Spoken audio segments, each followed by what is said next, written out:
नमस्कार, कैसे हैं आप सब? मैं एक बार फिर आपके बीच एक नया टॉपिक लेकर आया हूँ। ये इनकम फ्रॉम सैलरी का एक पोर्शन है। किराया मुक्त रहने के मकान का मूल्यांकन, valuation of rent free house. ये ऐसा फैसिलिटी है, अनुलाभ है जो सभी लोगों को, सभी कर्मचारियों को प्रदान किया जाता है। तो आइए देखते हैं valuation of rent free house क्या है। गवर्नमेंट कर्मचारी और प्राइवेट कर्मचारी दो प्रकार के कर्मचारी होते हैं। गवर्नमेंट एम्प्लॉइज के लिए रूल ये है कि जो भी उनके नॉर्म्स में रेंट फ्री हाउस के लिए रेंट डिसाइडेड होगा वो रेंट संबंधित को देना पड़ेगा। यदि उन्हें फर्नीचर वगैरह प्रोवाइड किया जाता है तो उसका 10% उसमें और ऐड हो जाएगा। यदि इनबिल्ट फर्नीचर वहां पे है उनके रेसिडेंशियल घरों में, तो ऐसी स्थिति में जो उनके नॉर्म्स के हिसाब से चार्जेस होंगी वो एक सरकारी कर्मचारी को किराया मुक्त मकान के रूप में भुगतान करना पड़ेगा। अब हम बात करते हैं निजी कर्मचारी का। सामान्यतः किराया मुक्त मकान की गणना दो प्रकार से होती है, एक अनफर्निश्ड हाउस और दूसरा फर्निश्ड हाउस। अनफर्निश्ड असुसज्जित और फर्निश्ड सुसज्जित। अनफर्निश्ड जिसमें एडिशनल फर्नीचर्स वगैरह प्रोवाइड नहीं किया जाता है। सुसज्जित जब आपको रहने के मकान के साथ फर्नीचर्स वगैरह भी प्रोवाइड किए जाते हैं तो उसको सुसज्जित या furnished rent free house, furnished house बोला जाता है। तो आइए देखते हैं पहले हम valuation of unfurnished rent free house. इसमें दो बातें हैं। पहला, यदि एम्प्लॉयर का खुद का घर है और वो आपको रहने के लिए दिया है। हम प्राइवेट एम्प्लॉयज के बारे में बात कर रहे हैं।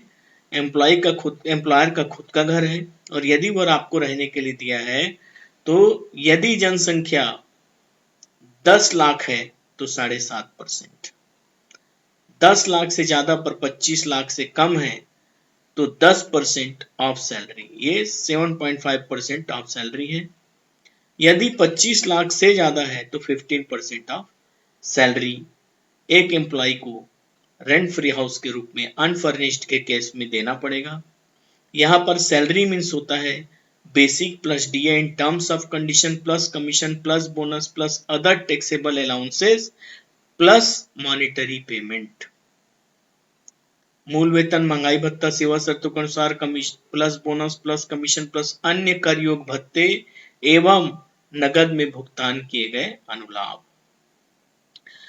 यदि एक नियोक्ता ने आपको किराए से लेकर मकान रहने के लिए दिया हुआ है तो ऐसी स्थिति में जो वास्तविक किराया है, एक्चुअल रेंट, या उस प्रकार के मकान का जो फेयर रेंट होता है और एक्चुअल रेंट, फेयर रेंट और 15% of salary which ever is less is taxable.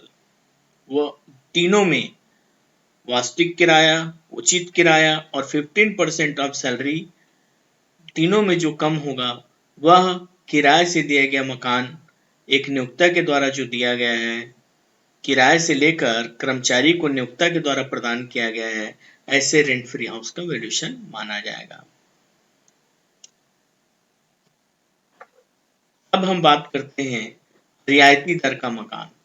कभी कभी किराए रेंट फ्री हाउस प्रोवाइड किया जाता है लेकिन उसके लिए नियोक्ता के द्वारा कुछ राशि चार्ज की जाती है, कुछ अमाउंट चार्ज किया जाता है। तो ऐसी स्थिति में जो एक्चुअल में value of rent free house हमने पहले भी निकाला है minus the actual amount paid by the employer कर देंगे तो हमारा कंसेशनल रेंट पे रेंट फ्री हाउस का वैल्यूएशन आ जाएगा।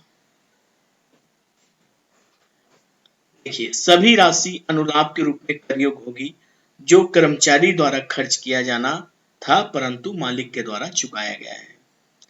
जब चूंकि मालिक के द्वारा चुकाया गया है तो कर्मचारी ने इन खर्चों पर गैस, इलेक्ट्रिसिटी, वाटर बिल, ये सब पर उसने अपना पैसा बचा लिया जो प्रत्यक्ष रूप से उसके लिए आय हुआ, अतः वह उस पर कर देने के लिए बाध्य होगा।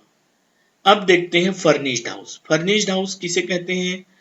जो अनफर्निश्ड हाउस का वैल्यू आया है प्लस 10% कॉस्ट ऑफ फर्नीचर हम जोड़ देते हैं तो फर्निश्ड सुसज्जित मकान का किराया माना जाता है।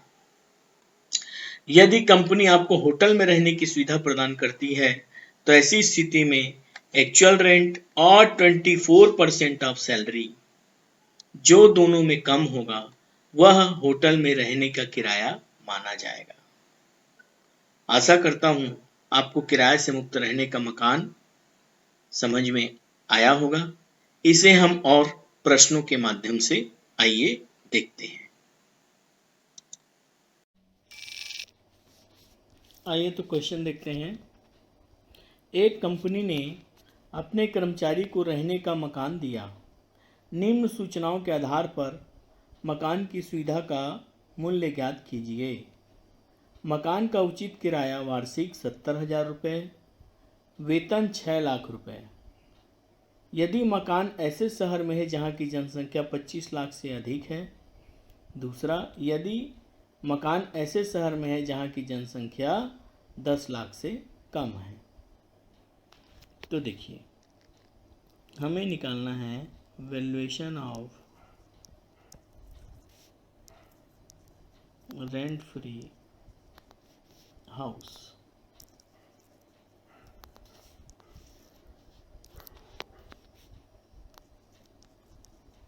किराया मुक्त मकान की गणना।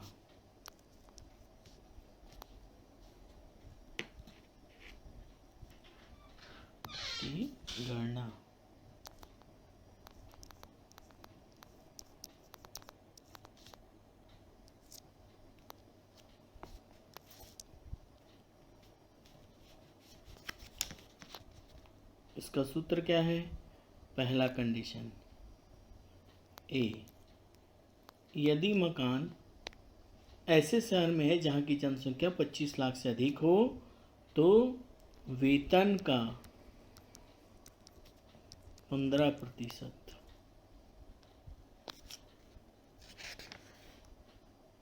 वेतन का 15% कितना है? 6 लाख वेतन है का 15%, इस प्रकार से 90,000 रुपये। दूसरा लिखा है कंडीशन, मकान यदि 10 लाख से कम जनसंख्या पे हो तो जो वेतन है उसका 7.5% है, तो वह होगा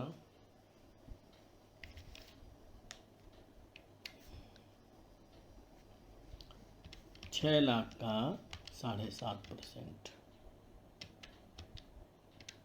45,000 रुपये। इस प्रकार यह किराया मुक्त मकान का मूल्य होगा। हमको यहाँ पर फेयर वैल्यू जो प्रश्न में दिया है उसको ध्यान देने की ज़रूरत नहीं है, वो कंफ्यूज करने के लिए है। आशा करता हूँ आपको क्वेश्चन समझ में आया होगा।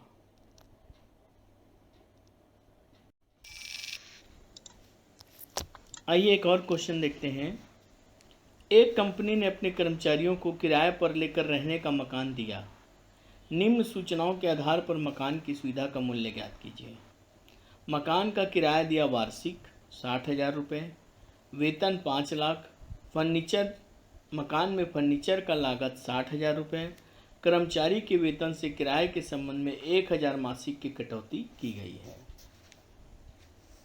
तो यहाँ पर देखिए, सबसे पहले हम निकालेंगे असुसज्जित मकान का वैल्यूएशन, है ना? क्या? वैल्यूएशन ऑफ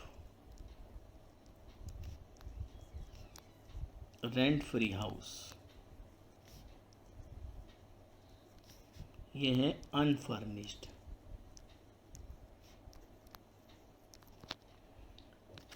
प्रश्न में हमको कुछ नहीं दिया है कि वो कहाँ रहता है, तो हम 15% वाला कंडीशन लेकर चलेंगे।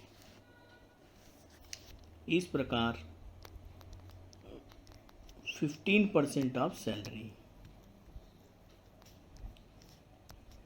15% ऑफ सैलरी कितना दिया है आपका? 5 लाख। 15% ऑफ सैलरी आपको दिया है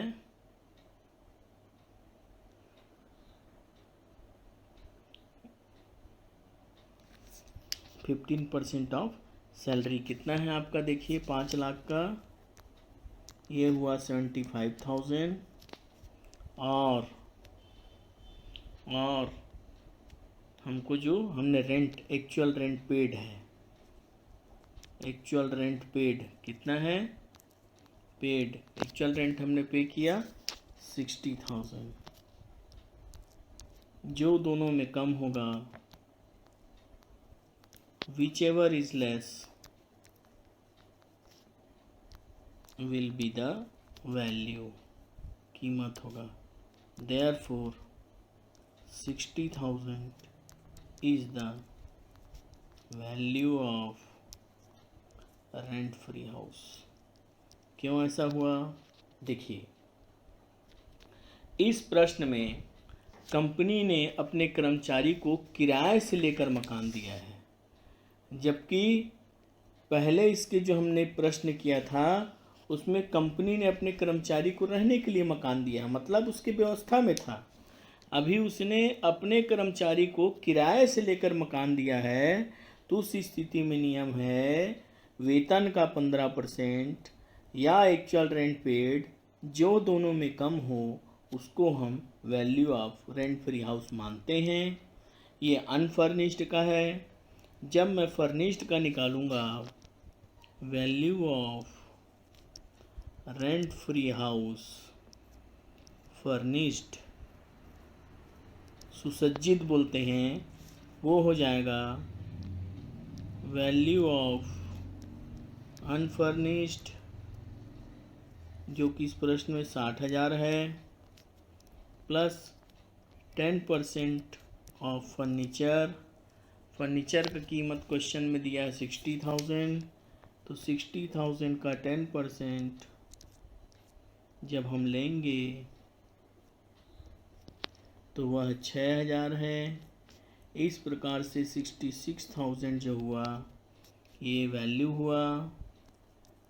लेकिन अब क्वेश्चन में दिया है कि एम्प्लॉय द्वारा 1,000 रुपये प्रति माह एम्प्लॉय से वेतन से लिया जाता है, तो उसका मतलब हुआ अब जो हम कैलकुलेट कर रहे हैं वो हो गया rent free house on concessional rent,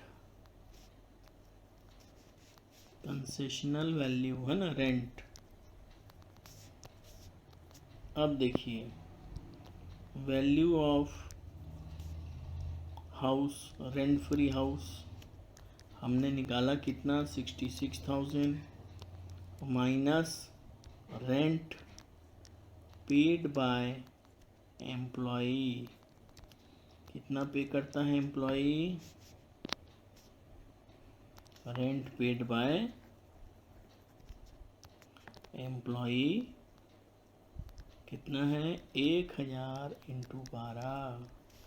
इस प्रकार से 12,000 रुपये वो अपने जेब से देता है। तो मिलने वाला सुविधा उसको एक्चुअल में कितने का मिला, 54,000। तो वैल्यू ऑफ